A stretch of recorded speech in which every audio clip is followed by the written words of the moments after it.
Le Maroc revendique aujourd'hui un nouveau statut dans l'industrie automobile mondiale. Premier secteur exportateur du royaume, plus de 280 000 emplois et 1 million de véhicules de capacité de production annuelle. À Kenitra, le salon de la compétitivité industrielle automobile change de nom pour marquer cette évolution. Le Maroc est-il en train de mettre un coup d'accélérateur dans l'industrie automobile mondiale? Pour en parler, Rachid Majou, bonjour. Bonjour, merci Vous- pour l'invitation. Merci à vous d'être avec nous, président de l'Association marocaine pour l'industrie et la construction automobile. Euh, Après 7 éditions consacrées à la sous-traitance automobile, le salon devient le salon de la compétitivité industrielle automobile. Est-ce que c'est simplement un changement de sémantique ou une vraie volonté de changement Non, bien sûr, c'est un changement complètement de mindset, de façon de voir. On passe d'une logique de sous-traitance Mhm. entre un client et un fournisseur à une logique de compétitivité, de co-développement, de collaboration pour grandir ensemble. Ouais. Le Maroc est aujourd'hui le premier producteur automobile d'Afrique avec 500 524 000, je vais y arriver, véhicules produits en 2024 et une vingtaine d'années, on est passé donc d'un pays sans industrie automobile à un hub continental. Comment est-ce qu'on explique cette transformation si rapide? Eh ben, effectivement, sous le patronage de Sa Majesté, et grâce à la vision éclairée de notre roi, le secteur automobile aujourd'hui est passé premier exportateur du Maroc vers notamment le marché européen. Cette industrie aujourd'hui est une industrie qui est vraiment riche en emplois. Elle emploie plus de 280 000 personnes. C'est une industrie qui a tendance à devenir globale au niveau du royaume, d'où d'ailleurs l'implantation de cette édition, la huitième édition à Kenitra, alors que les 7 éditions précédentes ont eu lieu à Tanger.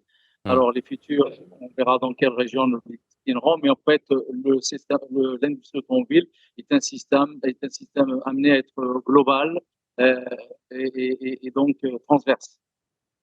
Alors, très concrètement, on parle de 260 équipementiers, 9 écosystèmes, des taux d'intégration qui varient de 60% pour le câblage à 90% pour la batterie.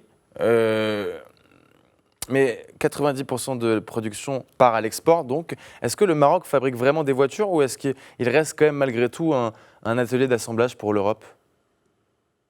Non, le Maroc fabrique des voitures en profondeur, puisque depuis maintenant plus de 2 décennies, nous avons dans nos objectifs donc l'intégration en profondeur. Donc en termes de produits, ça veut dire 69% des composants de la voiture sont achetés au Maroc, 69 hors la partie moteur thermique.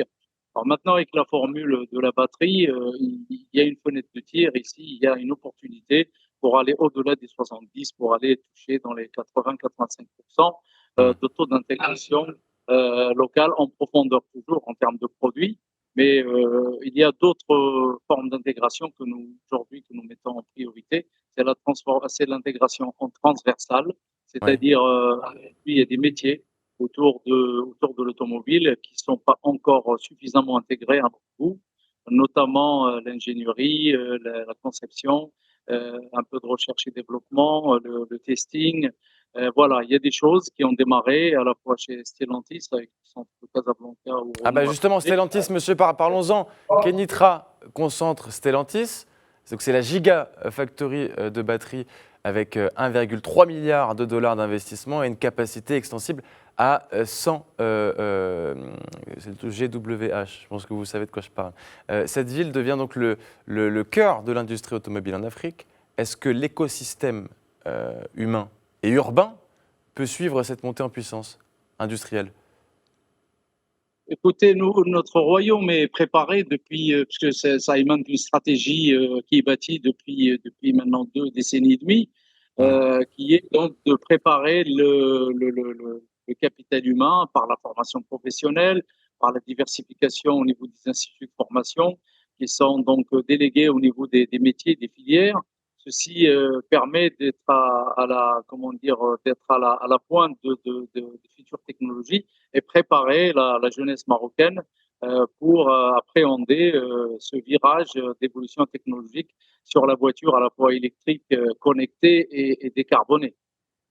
Alors, il y a un virage, certes, mais il y a un objectif aussi. 60% des voitures exportées, on veut qu'elles soient électriques, du coup, disons ça, d'ici 2030. Aujourd'hui, Stellantis, Kenitra est passé de 20 000 à 70 000 unités électriques par an. Est-ce que le Maroc a réellement les moyens de tenir ce cap, ou est-ce que c'est une ambition qui court un peu plus vite que les capacités réelles du pays? Alors, vous parlez de Stellantis, donc la majorité de nos produits sont destinés à l'export, bien sûr, sur le marché Hmm. européen. Ces pays-là sont préparés à recevoir les voitures électriques.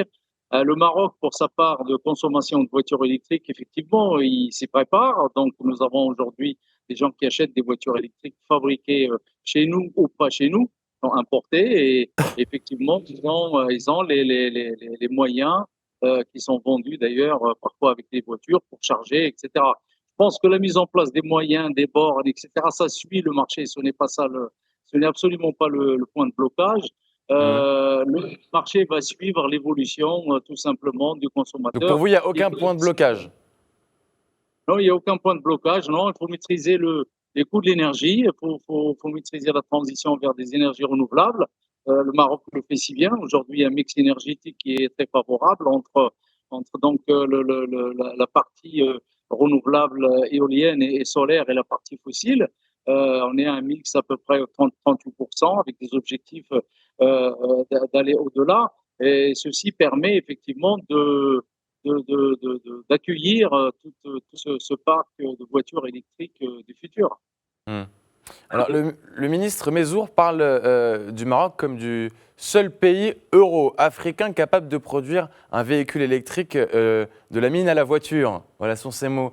Entre les phosphates de l'OCP, les batteries de Kenitra et l'hydrogène vert, est-ce que c'est une réalité industrielle pour l'instant ou encore un discours de positionnement? Non, et c'est une réalité proche, on va dire, hein, pour pas Proche jouer ou sur les on y mots. est? C'est pas la même chose.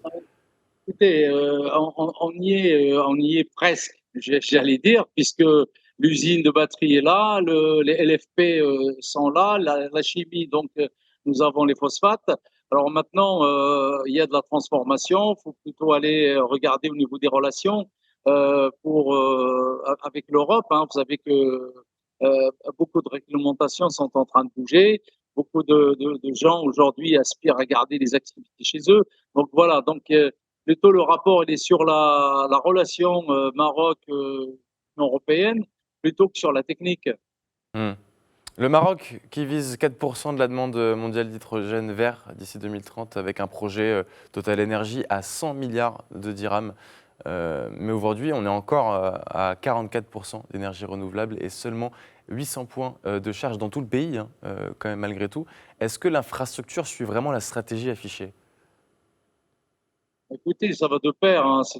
Aujourd'hui, il y a de la cohérence dans la stratégie. Il y a la réalité du marché et puis il y a les évolutions technologiques. Il faut que les deux aillent de pair. Et je pense que ça se fait assez bien. Hein. Nous l'avons prouvé par le passé. Vous savez, il y a 20 ans, quand on a dit tiens, on voudrait comment dire rejoindre la stratégie d'un grand groupe automobile mondial. À l'époque, on faisait de la petite cadence, on les a regardés avec des yeux Hmm. comme ça. Aujourd'hui, c'est là. Je pense que le futur est devant nous. Nous avons des paramètres aujourd'hui qui sont très favorables. Notre mindset, culture de défi, notre main-d'œuvre, nos ingénieurs. Il faut renforcer le caractère recherche et développement avec l'ingénierie, les calculs, le dimensionnement. Le reste suivra. D'accord. Donc je vous vois quand même assez optimiste, mais au fond, est-ce que le véritable défi du Maroc, c'est pas plutôt de produire davantage davantage de véhicules, pardon, de véhicules, mais de créer, disons plutôt de la valeur ajoutée sur chaque véhicule produit? Là, vous avez tout à fait raison. Effectivement, c'est pas tellement le nombre qui importe, c'est la qualité de notre valeur ajoutée. Ce que je vous disais tout à l'heure, davantage de conception, d'ingénierie, de validation, de calcul, de développement, et donc plutôt que de la production pure et dure. Donc, on Oui. continue bien sûr en intégration locale à faire de la production parce que ça gagne, ça a marché. On voit bien, il y a un impact quand même énorme sur notre économie. On ne va pas lâcher ça. Mais en même temps, c'est aller vers le transverse sur les métiers autour de l'automobile, pour des industrialisations un peu plus avec l'innovation, en s'appuyant sur les compétences, sur la qualité de nos ingénieurs et de nos techniciens. Petite dernière question pour finir. À quoi ressemblera, selon vous, l'industrie automobile marocaine en 2030 ? Écoutez, beaucoup de numérisation, des voitures connectées. Des voitures volantes ? Pardon?